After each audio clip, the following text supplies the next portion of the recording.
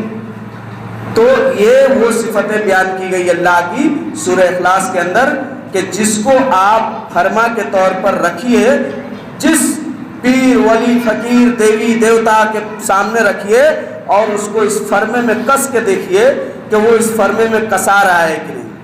اگر نہیں کسا رہا ہے تو وہ اللہ نہیں ہے۔ وہ کیا ہے؟ اللہ نہیں ہے، خدا اور معبود نہیں ہے۔ کیا؟ پہلی چیز کہ وہ اکیلا ہے، تنہا ہے، یا اس کے لوگ ہیں؟ تو ہیں تو پھر کیسے ہے؟ ظاہر ہے کوئی بھی انسان اکیلا اور تنہا نہیں آیا اس دنیا میں، معلوم ہے کہ نہیں؟ دوسرا کہ اس کو ہر چیز کی حاجت اور ضرورت ہے، ہر چیز کی حاجت اور ضرورت ہے، کھانے پینے کی، سونے جگنے کی، بیوی بچوں کی۔ کون ہے جس کے نہیں ہے؟ آپ کیا کہتے ہیں؟ کہتے ہیں اجمیری صاحب کے باپ، اجمیری صاحب کے بیوی، اجمیری صاحب کے بیٹے۔ ہم ان کی مثال نہیں، اسی طرح آپ جس کی مثال لینا چاہیں لے سکتے ہیں۔ تو یہاں اللہ کہہ رہا ہے لم یلد ولم یولد، نہ ہم کسی کے باپ ہیں نہ ہم کسی کے بیٹے ہیں۔ تو کون ہے جو نہ کسی کا باپ ہے نہ کسی کا بیٹا ہے؟ کون ہے؟ کون ہے؟ اللہ ہے۔ اللہ کے علاوہ کوئی ایسا نہیں جو نہ کسی کا باپ ہے نہ بیٹا، یعنی ہر کوئی کسی کا باپ یا کسی کا بیٹا ہے۔ وَلَمْ يَكُنْ لَهُ كُفُوًا أَحَدٌ، اور ہر ایک آدمی کا بیک گراؤنڈ ایک آدمی سے مختلف ہے۔ کوئی بہت پاور میں ہے تو کوئی بہت نیچے ہے، کوئی متوسط طبقے میں ہے، لیکن اللہ ایسا ہے جو ان تمام سے اوپر ہے، اس کا کوئی زوراور نہیں، کوئی مقابلہ کرنے والا نہیں۔ تو اللہ کے رسول نے بتایا کہ قرآن یہ 3 حصے میں بانٹ دی گئی ہے۔ آئیے یہ کچھ تھی آپ کو عام معلومات، قرآن کے متعلق عام معلومات جس کو ہمیں جاننا چاہیے، اور اس کے جاننے سے دیگر ادیان کی کتابوں پر ہمارے قرآن کی فضیلت ثابت ہو رہی ہے۔ اسی طرح سے قرآن کے اندر کچھ ایسی تحقیقات بھی آئی ہیں جو اس جدید دور میں آپ کہہ لیجئے کہ سائنس کے تعلق سے یا اسی طرح کے اس کے شعبے سے تعلق رکھنے والی ہیں، اور اس کے بہت سارے شعبے ہیں، سائنس کے بہت ساری فیکلٹیاں ہیں۔ سائنس جب کہتے ہیں تو مجموعہ ہوتا ہے، ورنہ اگر آپ سائنس کی فیکلٹی دیکھیں گے تو لائف سائنس ہے، فزیکل سائنس ہے، کیمسٹری ہے، بایولوجی ہے، زولوجی ہے، یہ سب اسی کے گروپ ہیں، یہ سب اسی کے گروپ ہیں، اسی کے فیکلٹیاں ہیں۔ تو اس پر بھی کچھ باتیں اللہ نے قرآن کے اندر کہیں، اور تحقیق کرنے والوں نے اس چیز کی تحقیق کی اور یہاں تک پہنچے۔ جیسے کہ قرآن کے اندر بگ بینگ کا ثبوت ہے، سورہ انبیاء آیت نمبر 30 کے اندر۔ یہ بگ بینگ کیا ہے کہ یہ جو سائنس پڑھتے ہیں وہ اچھی طرح جانتے ہیں کہ یعنی وہ ان کا کہنے کا مطلب ہے کہ ابتدا میں یہ کائنات، سارے آسمان، زمین، سورج، چاند، ستارے، یہ ایک طرح سے آپس میں ملے ہوئے پیک جیسے تھے۔ پھر ایک دھماکہ ہوا اور اس عظیم دھماکے سے ساری چیزیں آپس میں جو ملی ہوئی تھی الگ الگ ہو گئیں، الگ الگ ہو گئیں، اور کہکشائیں وجود میں آئے، ستارے وجود میں آئے، سیارے وجود میں آئے، سورج وجود میں آیا، چاند وجود میں آیا، آسمان وجود میں آیا، زمین وجود میں آئی۔ اس طرح سے پوری کائنات کمپلیٹ ہو گئی۔ تو اللہ تبارک و تعالیٰ اسی بات کو کہہ رہا ہے کہ کیا کافر لوگوں نے نہیں دیکھا کہ جملہ آسمانی کائنات اور زمین سب ایک اکائی کی شکل میں جڑے ہوئے تھے، بس ہم نے ان کو پھاڑ کر جدا کر دیا۔ سورہ انبیاء آیت نمبر 30 کے اندر اس بات کو اللہ نے کہا۔ تو جب اس پر سائنسدانوں نے تحقیق کیا تو کہا کہ ہاں قرآن میں اس کا ثبوت ہے۔ تو قرآن جس دور میں نازل ہوا اس دور کے لوگوں کو تھوڑی بہت سمجھ میں نہیں آئی ہوگی، بس انہوں نے اللہ کی حکمت، اللہ کی قدرت کو تسلیم کر لیا ہوگا، لیکن اس دور والے اس بات کو اچھی طرح سمجھ سکتے ہیں کہ اللہ یہاں کیا کہنا چاہ رہا ہے، کس اپنے قدرت کاملہ کا اظہار کر رہا ہے۔ اسی طرح سے کائنات جو ہے وہ پھیل رہی ہے۔ اس بات کو 1925 میں امریکی ماہر طبیعیات ایڈون ہوبل نے اس چیز کا مشاہدہ کر کے ثابت کیا اور یہ بات بتایا کہ کائنات پھیل رہی ہے۔ اللہ تبارک و تعالیٰ نے سورہ زاریات کے اندر اس بات کو کہا وَالسَّمَاءَ بَنَيْنَاهَا بِأَيْدٍ وَإِنَّا لَمُوسِعُونَ، ہم نے یقیناً اس کائنات کو وسعت دی اور پھیلا رہے، یعنی اس آسمان کو ہم نے بنایا اپنے ہاتھوں سے، اپنی قدرت سے، اور کائنات جو ہے وہ پھیل رہی ہے۔ کائنات کیا کر رہی ہے؟ پھیل رہی ہے، اس کے اندر وسعت ہے، اور اللہ تبارک و تعالیٰ اس چیز کو کرتا بھی ہے کہیں کہیں مخصوص، جیسے کہ عرفات کے میدان میں دنیا کے کونے کونے سے لوگ پہنچتے ہیں اور اس میں سارے لوگ سما جاتے ہیں، لیکن اس طرح کا اس کا جگہ نہیں ہے جب آپ عام دنوں میں جا کر دیکھیں گے تو اللہ تبارک و تعالیٰ کی وسعت ہے۔ اللہ کے رسول صلی اللہ علیہ وسلم نے یہ بھی بیان فرمایا کہ رات کے وقت اللہ تبارک و تعالیٰ زمین کے حصے کو سمیٹ لیتا ہے، تو رات کے اندر سفر بھی جلدی ہوتی ہے اور دن میں اللہ اس کو پھیلا دیتا ہے، تو اس لیے دن کے اندر جب آپ سفر کریں گے تو تھوڑا سا ٹائم لگتا ہے۔ یہ سب ایسی احساسات ہے جس کو آدمی معمولی سمجھ کر چھوڑ دیتا ہے، لیکن اللہ نے ان باتوں کو قرآن میں ذکر کیا ہے، قرآن میں ذکر کیا ہے۔ اللہ کے رسول صلی اللہ علیہ وسلم نے اپنے فرمان میں ان باتوں کو کہا ہے۔ تو یہ قرآن کا علمی اعجاز ہے، جس کے طور پر ہم کہہ سکتے ہیں کہ قرآن ایک معجزہ ہے۔ قرآن کیا ہے؟ ایک معجزہ ہے، جیسے دیگر نبیوں کو معجزے دیے گئے اور ہمارے نبی محمد عربی صلی اللہ علیہ وسلم کو قرآن کتاب کی شکل میں ایسا معجزہ دیا گیا جو قیامت کی صبح تک ہرا بھرا سرسبز و شاداب رہے گا اور ہر علم والے کو دعوت فکر دے رہا ہے۔ ہر ایک علم والے کو، چاہے وہ جس میدان کے ماہر ہوں، وہ آئیں اور قرآن پڑھ کر بتائیں کہ یہ اللہ کا کلام ہے کہ نہیں۔ وہ آئیں اور قرآن کو پڑھ کر بتائیں اور اپنے علم سے کمپیئر کر کے بتائیں کہ یہ اللہ کا کلام ہے یا کسی جغرافیہ لکھنے والے کا کلام ہے، یہ اللہ کا کلام ہے یا کسی میتھمیٹیشین کا کلام ہے، یہ اللہ کا کلام ہے یا کسی شاعر کا کلام ہے۔ اللہ نے ان باتوں کو بڑی اچھے انداز میں قرآن میں کہا کہ یہ قرآن اللہ کا کلام ہے، شاعر کا کلام نہیں۔ اس وقت شاعری زیادہ ہوتی تھی تو لوگوں نے سوچا کہ قرآن شاعر کا کلام ہے۔ اس وقت کہانت کا علم زیادہ پھیلا ہوا تھا تو لوگوں نے سوچا کہ یہ کہانت کے ذریعے محمد بتا رہے ہیں، تو اللہ نے قرآن میں کہا کہ یہ شیطان کا کلام بھی نہیں ہے، یہ شاعر کا کلام بھی نہیں ہے، اور یہ کاہنوں کا کلام بھی نہیں ہے، بل ہوا قرآن مجید، یہ اللہ کا بزرگ قرآن ہے، تنزیل من رب العالمین، یہ اللہ کی جانب سے نازل شدہ ہے۔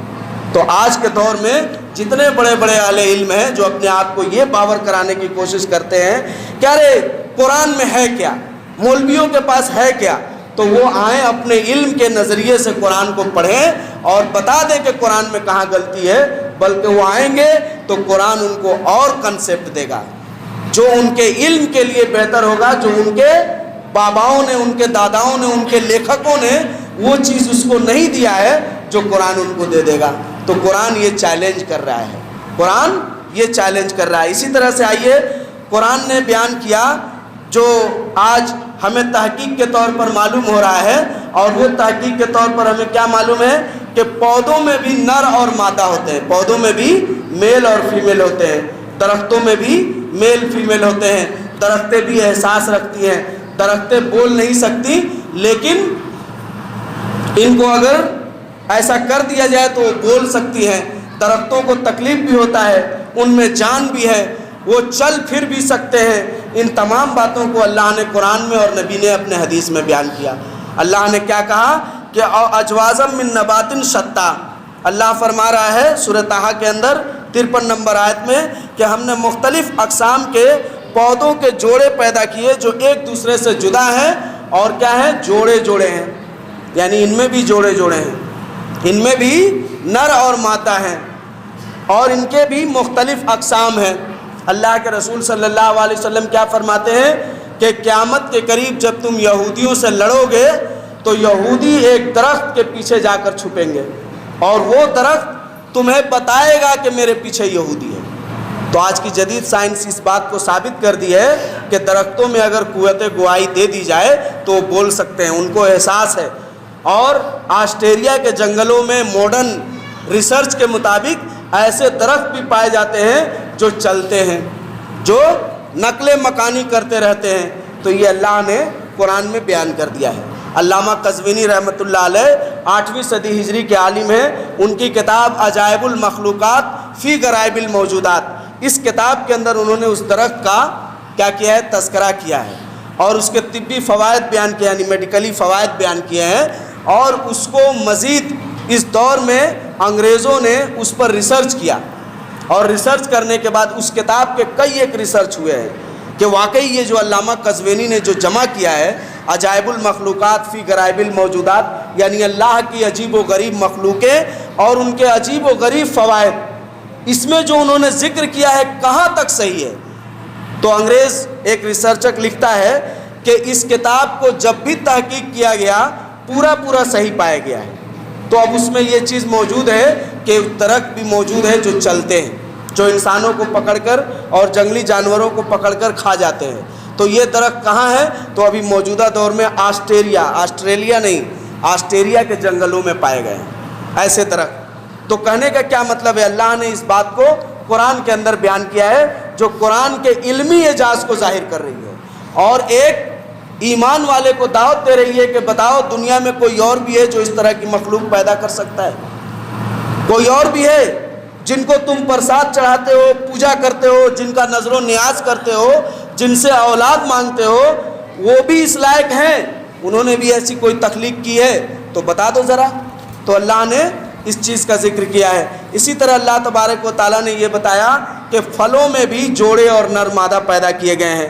اللہ کہہ رہا ہے وَمِن كُلِّ الثَّمَرَاتِ جَعَلَ فِيهَا زَوْجَيْنِ اثْنَيْنِ، اسی طرح ہم نے ہر طرح کے پھلوں کے جوڑے بھی پیدا کیے۔ پھر اللہ فرما رہا ہے سبحان الذی خلق الازواج كلها ومما تنبت الارض ومن انفسهم ومما لا يعلمون، سورہ یاسین میں 36 نمبر آیت میں کیا کہہ رہا ہے کہ پاک ہے وہ ذات جس نے جملہ اقسام کے جوڑے پیدا کیے، خواہ وہ زمین کے نباتات میں سے ہوں یا خود ان کے نفس میں یعنی خود انسانوں کے اندر، یا ان اشیاء میں جن کو ابھی تک یہ جانتے نہیں، جن کو ابھی تک یہ جانتے نہیں، یعنی ابھی تک سائنس وہاں پہنچی نہیں ہے کہ ایسے بھی چیزیں ہیں جو ابھی سائنس کے نظر سے دور ہے، ان کے ریسرچ سے دور ہے۔ جیسے کہ اللہ نے سورہ نحل کے اندر بیان کیا اور کہا کہ دیکھو یہ گھوڑے، گدھے اور خچر تمہارے سواریوں کے لیے بنائے گئے، یہ گھوڑے، گدھے اور خچر کیا ہیں؟ تمہارے سواریوں کے لیے بنائے گئے، اور اسی طرح کی مزید سواریاں تمہارے لیے آئیں گی جن کو تم ابھی نہیں جانتے۔ کب کہا گیا؟ 1400 سال پہلے۔ تو اب 1400 سال پہلے آپ ذرا تصور کیجئے، ایروپلین کا تصور تھا 1400 سال پہلے، ریل کا تصور تھا 1400 سال پہلے، ہمارے بائک، موٹر سائیکل، ان سب چیزوں کا وجود نہیں تھا، ایروپلین کا وجود نہیں تھا۔ تو اللہ نے قرآن میں کہہ دیا کہ یہ تمہارے سواریوں کے لیے بنائے گئے ہیں، یہ تمہارے سواریوں کے لیے ہیں، تم ان پر سفر کرتے ہو، اپنے مال و اسباب کو لے کر جاتے ہو ایک شہر سے دوسرے شہر۔ اسی طرح کی اور چیزیں آئیں گی جن کا ابھی تمہیں علم نہیں۔ یہ صحابہ کو مخاطب کر کے اللہ نے کہا، اس دور کے مسلمانوں کو کہا۔ آج کے مسلمان تو جان گئے، لیکن آج کے مسلمان یا انسان جب جان رہے تھے کچھ سالوں پہلے ریل کو بھی وہ نہیں جانتے تھے، اس کے بعد پھر ان کے ادوار کے لوگ بلٹ ٹرین کو نہیں جانتے تھے، اب اس کے بعد اور بھی تیز رفتار سواریاں اور سواریوں کی اور بھی مختلف شکلیں آنے والی ہیں جو ہم لوگ ابھی نہیں جان رہے ہیں۔ سائنس تو روز ترقی کر رہی ہے، تو یہ اللہ کے علم ہے۔ تو ہمارا کیپیسٹی کتنے دور تک کا ہے، ہمارے دماغ کا تو اللہ جب دنیاوی معاملات میں آپ کو اتنا نصیحت کر رہا ہے تو دینی معاملات میں بھی تو آپ کو کہہ رہا ہے کہ یہ مت کرو، تو آپ کہہ رہے ہیں ہم کریں گے۔ کہا جا رہا ہے میلاد مت مناؤ، تو آپ کہیں گے ہم منائیں گے کیونکہ اس میں فائدہ ہے۔ تو آپ کا سوچ کتنا بڑا ہے، آپ کا سوچ اللہ کے سامنے کتنا بڑا ہے۔ تو یہ اصل اس سے سمجھنے کی ضرورت ہے اور اپنے اعمال کو درست کرنے کی ضرورت ہے۔ آئیے، جانوروں اور پرندوں میں بھی معاشرے کا وجود ہے، یعنی یہ بھی ان کا بھی کمیونٹی پایا جاتا ہے۔ یہ اللہ نے قرآن کے اندر بیان کیا ہے، اور جدید تحقیق سے یہ ثابت ہوا ہے کہ جانور اور پرندے بھی معاشروں کی شکل میں رہتے ہیں، یعنی مطلب کہ یہ بھی ایک اجتماعی نظم اور منظم طریقے سے رہتے ہیں۔ اللہ فرماتا ہے سورہ انعام 38 نمبر آیت میں کہ زمین میں چلنے والے کسی بھی پرندے یا جانور کو دیکھ لو، وہ بھی تمہاری طرح ایک امت ہے، یعنی یہ سب بھی تمہاری طرح معاشرے میں رہتے ہیں۔ یہ بات اللہ نے سورہ انعام کے 38 نمبر آیت میں کہا ہے۔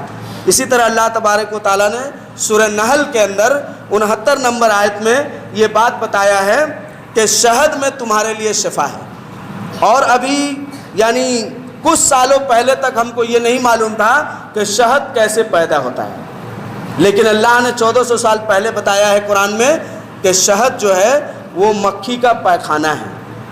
مکھی کا، شہد کی مکھی کا کیا ہے؟ پائخانہ ہے،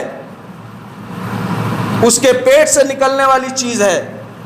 جو تم شہد کی شکل میں پاتے ہو، رنگ برنگے شکلوں میں پاتے ہو، اور اس میں تمہارے لیے شفا ہے۔ بعد میں محققوں نے ریسرچ کرنے کے بعد پایا کہ ہاں واقعی شہد کی جو مکھی ہے وہ شہد اپنے پیٹ سے ہی نکالتی ہے، الگ سے کچھ پیدا نہیں کرتی ہے، اپنے پیٹ سے نکالتی ہے۔ اس کے علاوہ شہد کے حدیث میں بہت سارے فضائل بیان کیے گئے ہیں۔ مثلاً آپ صلی اللہ علیہ وسلم نے کہا کہ شہد سوائے موت کے تمہارے لیے تمام بیماریوں کی تریاک ہے۔ تو شہد کے متعلق کہا اور بھی 9 جڑی بوٹیاں ہیں جن کے متعلق آپ صلی اللہ علیہ وسلم نے بتایا ہے کہ یہ تمہارے لیے موت کے علاوہ تمام بیماریوں کا اس میں شفا ہے۔ اور ابھی ماڈرن ریسرچ یہ ثابت کر رہی ہے کہ ہاں واقعی جن چیزوں کو آپ صلی اللہ علیہ وسلم نے کہا کہ اس میں موت کے علاوہ سب کے لیے شفا ہے، سب بیماری کے لیے، واقعی اس میں ہے۔ تو شہد پر بھی بہت زیادہ ریسرچ کیا گیا ہے۔ تو قرآن سے ریلیٹڈ یہ شہد کا جو اللہ نے بیان کیا، تو آئیے ہم بتاتے ہیں کہ شہد میں زخم ٹھیک کرنے کی بڑی زبردست صلاحیت اور خصوصیت پائی جاتی ہے۔ دوسری جنگ عظیم میں روسی فوجیوں نے اپنے زخمیوں کے لیے شہد کا استعمال کیا تھا تاکہ ان کے زخم کو ٹھیک کیا جا سکے۔ اس طرح ایک راہبہ تھی جس کا نام سسٹر کیرول تھا، اس نے برطانوی شفا خانوں میں سینے اور الزائمر کے بیماریوں میں مبتلا 22 ناقابل علاج مریضوں کا علاج جو ہے پرولیس نامی مادے سے کیا۔ یہ پرولیس نامی مادہ ایسا ہے جو شہد کی مکھی نکالتی ہے، اپنے چھتوں کو سیل کر کے رکھتی ہے تاکہ اس میں کسی طرح کی گندگی، جراثیم یا کوئی دوسری چیز اس میں داخل نہ ہو جائے۔ اس لیے جب وہ شہد بھر دیتی ہے تو اس چیز سے اس کی لیپنگ کر دیتی ہے۔ موم بھی نکلتا ہے شہد کے چھتے سے، جو زخموں کے لیے، بواسیر کے مسے کے لیے زبردست چیز ہے۔ تو یہ کیا ہے؟ اللہ نے اس میں دیا، اور اللہ نے کہا کہ یہ رنگ برنگوں شکلوں میں نکلتا ہے جو تمہارے لیے بڑی ہی فائدہ مند ہے۔ علامہ ابن قیم رحمۃ اللہ علیہ نے شکر اور شہد کی فضیلت پر ایک کتاب لکھی، اور اس میں ثابت کیا ہے کہ شکر سے زیادہ افضل چیز کیا ہے؟ شہد ہے۔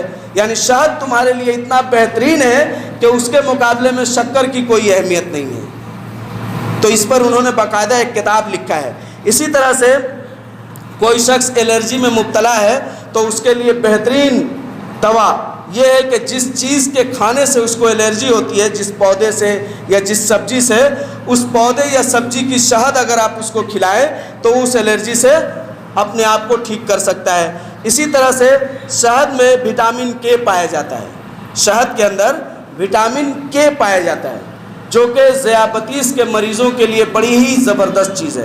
اگر کسی کو واقعی اصلی شہد مل جائے اور وہ روزانہ دوپہر میں کھانے کے بعد 1 چمچہ استعمال کرے تو اس کے بدن سے تمام بیماریاں رفع ہو جائیں گی، یہاں تک کہ اس کا لبلبا جس کو پین کریاس کہا جاتا ہے اور عالمی وبا کی صورت اختیار کر چکا ہے ڈائبٹیز، اس کو وہ ٹھیک کرنے میں دنیا کی تمام دواؤں میں لاجواب دوا ہے، اس لیے کہ اللہ نے یہ گن، یہ خاصیت اس شہد میں رکھی ہے۔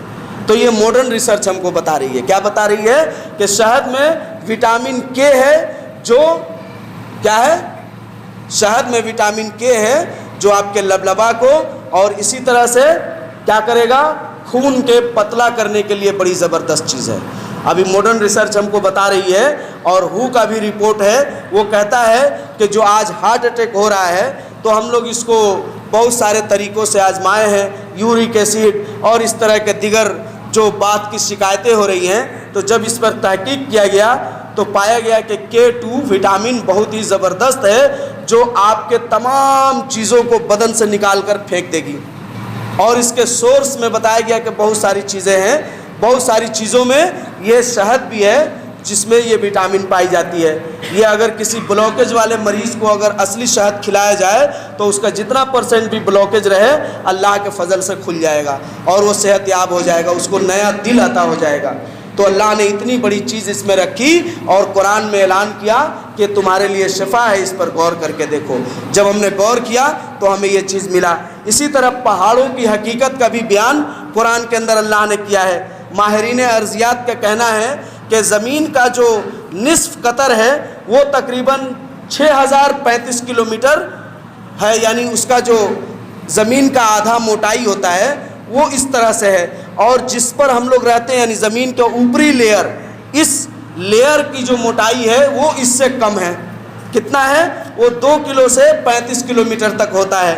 تو اب چونکہ یہ پتلی لیئر ہوتی ہے اور زمین کا جو موٹی لیئر ہے، سطح ہے، وہ چونکہ لیکویڈ کی شکل میں ہے تو اس لیے آتش فشاں کا ہونا ضروری ہے. اگر آتش فشاں پہاڑ نہ ہو تو بہت ساری نعمتوں سے ہم محروم ہو جائیں گے اور اسی طرح سے یہ زمین پھٹ کر تباہ و برباد ہو جائے گی اور پوری کائنات تباہ و برباد ہو جائے گی. اس لیے اللہ نے آتش فشاں پہاڑ بھی بنایا اور چونکہ یہ پتلی لیئر ہے تو اس رقیق مادے کے اوپر یہ بچھایا گیا ہے تو یہ ہلتی رہتی ہے، تھر تھراتی رہتی ہے. تو اس کو ثابت کرنے کے لیے اللہ نے پہاڑ کو بنایا. جیسا کہ اللہ نے کہا، کیا کہا؟ الم نجعل الارض مہادا والجبال اوتادا. کیا تم نے زمین کو بچھونے کی طرح نہیں پایا اور اس کو ہم نے ہلنے سے روک رکھا ہے پہاڑ بنا کر، تاکہ میغ کی طرح ہم نے اس میں گاڑ دیا تاکہ وہ تمہیں لے کر ہلے. یعنی ہلنا نہیں ہے، یہ اللہ نے اس طرح مضبوطی عطا کر دی. اور بھی قرآن کے اندر پہاڑوں کے مقصد وجود کو اور اس کے رنگوں کو، اس کے فوائد کو اللہ نے قرآن میں بیان کیا ہے، جس پر بہت سارے ریسرچکوں نے اپنے ریسرچ کو پیش کیا ہے جو کتابوں میں موجود ہے، آپ پڑھ سکتے ہیں. اسی طرح سے اللہ تبارک و تعالیٰ نے سمندروں کے متعلق بھی ایک بہت بڑی بات کہی. کیا کہا والبحر المسجور والطور وکتاب مسطور والبحر المسجور. علامہ ابن عثیمین اور دیگر محققین کہتے ہیں کہ اللہ نے اس میں اپنی بہت بڑی نعمت اور بہت بڑی نشانی کو بیان کیا ہے. کیا بیان کیا ہے بھائی؟ تو یہ کہ اللہ نے اس میں بیان کیا ہے والبحر المسجور، اور سمندروں کو دیکھو کہ اس کو ہم نے روک دیا ہے. دریائیں بہتی ہیں، تالاب اور اس طرح ندی نالے سب بہہ رہے ہیں، لیکن اللہ نے سمندر کو روک دیا ہے. اگر اللہ سمندر کو بہا دیتا تب پھر کیا ہوتا؟ تو اللہ نے سمندر کو ایسا بنایا کہ وہ سارے پانیوں کو لے کر ایک جگہ ٹھہری ہوئی ہے. والبحر المسجور. اللہ نے اس میں اپنی بہت بڑی نعمت جو انسانوں پر کی اور بہت بڑی نشانی جو غور کرنے والوں کے لیے ہے، اللہ نے اس میں بیان کر دیا ہے. اس کے علاوہ اب یہ تو تھے قرآن کے وہ معلوماتی گوشے جس پر آج سائنس کو ناز ہے کہ ہم نے دریافت کیا ہے اور قرآن میں کیا ہے. لیکن قرآن میں بہت کچھ ہے پڑھنے والوں کے لیے ہے اور اس پر تحقیق ہو رہا ہے اور بہت ساری کتابیں لکھی جا رہی ہیں. آپ لوگ پڑھیں، اللہ کی قدرت کو سمجھیے، اللہ کی حکمت کو سمجھیے. اس کے بعد قرآن مجید کے اصلاحی گوشوارے بھی ہیں. قرآن مجید نے آپ کی اصلاح بھی کی ہے جو اس کا اصل مقصد ہے اصلاح کا، جیسے کہ شرک سے روکا ہے، توحید پر قائم رہنے کو کہا ہے. اور حابل قابل کے واقعے میں اللہ نے کوے کا ذکر کیا ہے.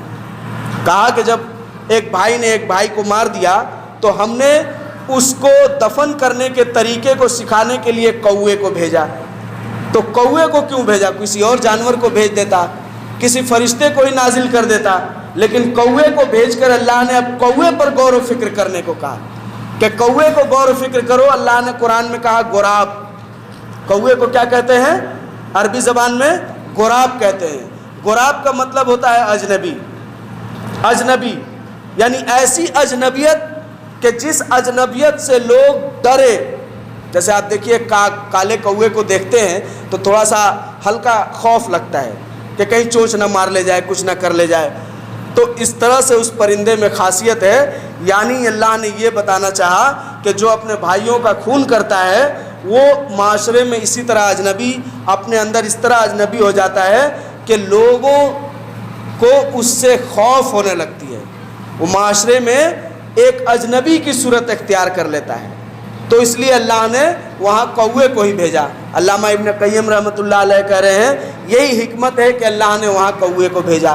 اسی طرح اللہ تبارک و تعالیٰ نے سورہ لقمان میں حضرت لقمان کی نصیحت کو بیان کیا اور باپوں کو وصیت کی کہ اپنے بیٹوں کو اس طرح نصیحت کیا کریں. جیسے لقمان نے اپنے بیٹے کو نصیحت کی کہ جو یہ شرک مت کرنا, لوگوں سے منہ مت پھلانا اور اپنی ریاکاری میں دوسرے سے جھگڑا مت کرنا. اس طرح کی بہت ساری چیزیں جو اللہ تعالیٰ نے لقمان علیہ السلام کے متعلق بیان کیا ہے قرآن میں, اس کی اللہ نے اصلاح کی ہے. اسی طرح سے آپ سورہ کہف میں جائیں تو اللہ تبارک و تعالیٰ نے اصحاب کہف کے جو ملک چھوڑنے کی بات کہی تو وہاں اللہ نے کتے کا ذکر کیا ہے کہ ایک کتا بھی تھا جو ان کے پیچھے پیچھے چل پڑا. تو کیوں چل پڑا؟ تو علامہ کمال الدین دمیری رحمۃ اللہ علیہ لکھتے ہیں, ان کی ایک کتاب ہے کتاب الحیوان الکبریٰ, اس میں انہوں نے جانداروں کے متعلق بحث کی ہے. یعنی یہ سائنسی کتاب سمجھ لیجئے. تو انہوں نے جانوروں کے عادات پر یعنی پوری بایو ڈاٹا کو جمع کیا ہے, طبی فوائد کو جمع کیا ہے, خواب میں دیکھنے کے فوائد کو جمع کیا ہے, ساری چیزوں کو اس میں انہوں نے جمع کیا ہے اور شریعت کے آئینے میں اس جانور کا کیا حکم ہے, حلت ہے یا حرمت ہے, اس کو بھی جمع کیا ہے. تو کہہ رہے ہیں کہ کتے کے اندر 10 صفتیں ایسی ہے کہ وہ اگر انسانوں میں آ جائے تو انسان اللہ کا ولی بن جائے. یعنی کتے کے اندر ایک صفت ایسی ہے کہ اتنا وفادار ہوتا ہے کہ اگر اس کو آپ 2-3 دن کچھ کھلا دیں تو آپ کی وفاداری پہ مر مٹتا ہے. تو اسی لیے اصحاب کہف کے ساتھ وہ رہتے رہتے ان کے ساتھ چلا گیا, ان کے ساتھ ان کی وفاداری میں اور ان کے گارڈنگ میں وہ بیٹھا رہا. آپ اس کو ماریں گے تب بھی وہ آپ کے پاس آئے گا. تو اس طرح کی وفاداری آج انسانوں میں نہیں ہے. تو یہ چیز انہوں نے بتایا. اسی طرح اللہ تبارک و تعالیٰ نے سورہ احزاب میں اپنے نبی کو تکلیف دینے کا انجام کیا ہوتا ہے یہ بیان کیا ہے اور عورتوں کو بھی نصیحت کی. سورہ احزاب میں, سورہ ممتحنہ میں اگر آپ ملا کر دیکھیں تو عورتوں کو بھی بہت ساری اصلاحات کرنے کو کہا گیا. کیا کہا گیا؟ جو عورتوں کے اندر خرابیاں ہیں. کیا خرابیاں ہیں؟ شرک نہ کریں. عورتیں بہت زیادہ شرک میں جلدی کرتی ہیں. کچھ نہیں ہوتا ہے تو کہتی ہیں فلانے بابا کو دکھا لو, فلانے پر چلو, فلانے پر چادر چڑھا دو. تو یہ منع کیا کہ شرک نہ کریں. اور عورتوں میں ایک بری خاصیت ہوتی ہے کہ چوری نہ کریں, زناکاری نہ کریں, اپنے اولادوں کو قتل نہ کریں اور بہتان بازی نہ کریں. بہتان بازی بھی عورتیں بہت زیادہ کرتی ہیں, بغیر کچھ سوچے سمجھے کسی پر الزام لگا دیتی ہیں. اس کا کیا انجام ہونے والا ہے وہ بعد میں دیکھا جائے گا, پہلے الزام لگاؤ. تو بہتان بازی نہ کریں اور پردے میں رہیں. آپس میں ایک دوسرے کا مذاق نہ اڑائیں. آپس میں ایک دوسرے سے کیا کریں, یعنی اس کو کیا کہتے ہیں, آپس میں ایک دوسرے سے حسن ظن رکھیں, بدگمانی نہیں پھیلائیں اور آپس میں ایک دوسرے کو برے القاب سے نہ پکاریں, حسد نہ کریں. تو یہ سب نصیحتیں, یہ سب اصلاحات عورتوں کو دیے گئے ہیں. اور بھی اصلاحات ہیں انشاءاللہ آئندہ جمعہ آپ کے سامنے بیان کیا جائے گا. تو قرآن کے یہ اصلاحی علمی پہلو ہیں جس کو ہمیں سمجھنے کی ضرورت ہے اور اس مطابق قرآن پر عمل پیرا ہونے کی ضرورت ہے. اور جب ہم اس طرح اللہ تبارک و تعالیٰ کے قریب ہوں گے, اللہ کی عظمت کو, قدرت کو پہچانیں گے تو واقعی ہمارے سینے میں توحید کا وہ علم بلند ہوگا جس میں شرک ذرہ برابر بھی نہیں ہوگا. اور پھر یہ سارے شرک کے دکان بند ہو جائیں گے. اللہ سے دعا ہے کہ اللہ ہمیں توحید پر قائم رہنے کی توفیق عطا فرمائے اور اپنی معرفت عطا فرمائے. آمین. وآخر دعوانا.